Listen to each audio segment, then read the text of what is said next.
তো কেমন আছো তুমি? আজকে আমার একটা কষ্টের কথা তোমাদের সাথে শেয়ার করব। আমরা অনেক কিছুই পারফেক্ট চাই,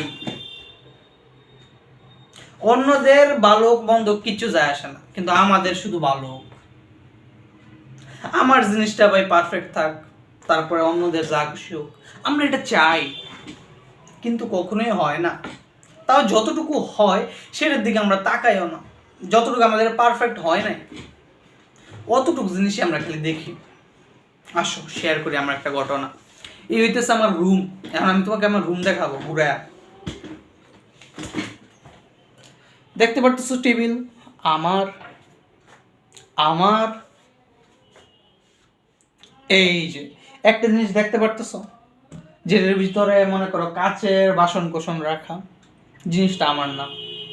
অনেক চেষ্টা করছি জিনিসটা রুমের থেকে সরানির, কিন্তু আমি ব্যর্থ, কারণ অন্য রুমে আর জায়গাও নাই। এই বিছানাটাও আমারই।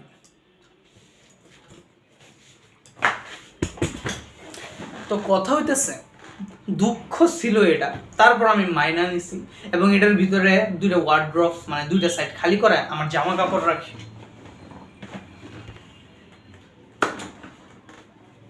সেই দিন বাবাকে আমি দেখাইতেছিলাম কিছু দফা।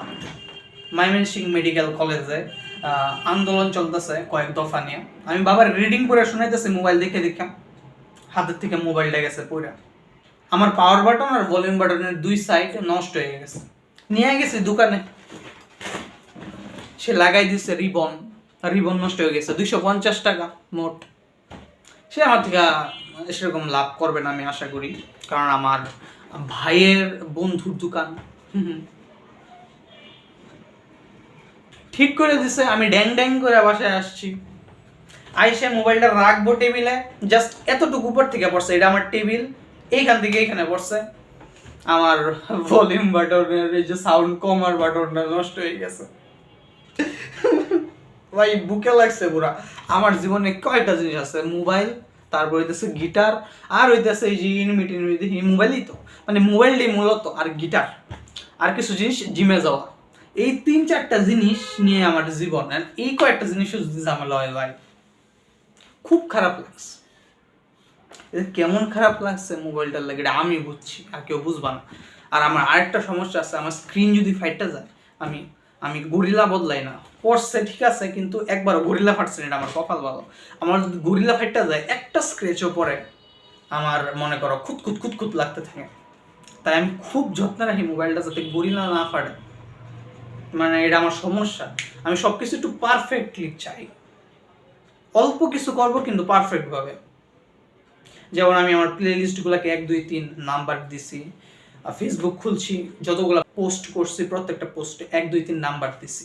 তো কথা হইতেছে, আমরা পারফেক্টলি চাইলেও এই জীবনটা এরকমই, কিছু জিনিস পারফেক্ট হবে না। এখন ভলিউম বাটনের সাউন্ড কমানোর বাটনটা নষ্ট হয়ে গেছে, কিন্তু বাড়ানোর বাটনটা ঠিক আছে। এখন তো আমি আবার দোকানে নিয়ে যেতে পারি না, ওই লোকও কইব ভাই, আগেও একবার এরকম হয়েছিল আমার, পরে কয় ভাই মোবাইলটা কার?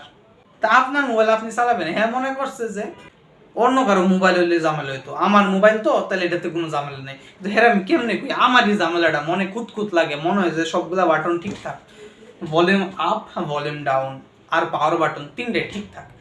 এরকমই যখন আমি কিছু একটা পারফেক্ট চাই, কিছু না কিছু একটা ঝামেলা হয়ে যায়, এবং তারপর ওটা অনেক সময় ঠিক করা সম্ভব না। আমি আবার দোকানে যাইতেও পারতাম না, কেন আমি যাব? একবার ফাটলে যদি আমি বলি যে মা আমি ঠিক করাইতে চাই, মা বলবে যে আরো কিছু ফাটুক তারপরে যাও। এখনই যাওয়ার কি? আমার বোন রেগে যাবে। তাদেরকে কিভাবে বুঝাই যে একটা স্ক্র্যাচ পড়লো আমার মনে গুতা গুতা লাগে।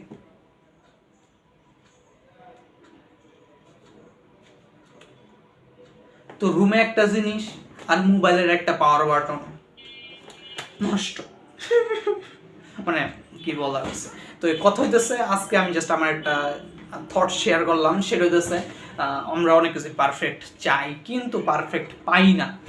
তারপর ওই পারফেক্ট পাই না যে ওইটা নিয়ে থাকতে হয়, কিন্তু ওই যে যতটুকু ঠিক আছে ওইটা দেখেই মনটারে শান্ত করতে হয়। সবসময় সব কিছু সম্ভব হয় না।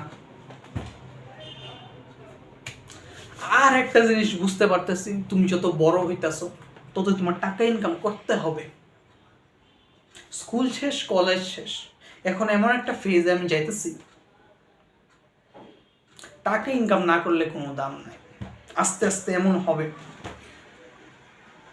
আচ্ছা, তুমি যদি এতক্ষণ আমার ভিডিও দেখো, কথা শুনো আমার, তার মানে হচ্ছে তোমার আমার ভিডিও বা আমার কথাবার্তা ভালো লাগে, সাবস্ক্রাইব করে ফেলো, তাহলে তোমার হোম পেজে আমার কিছু কিছু ভিডিও মাঝে মধ্যে আসবে, তুমি দেখবা, মজা পাবা। টাটা।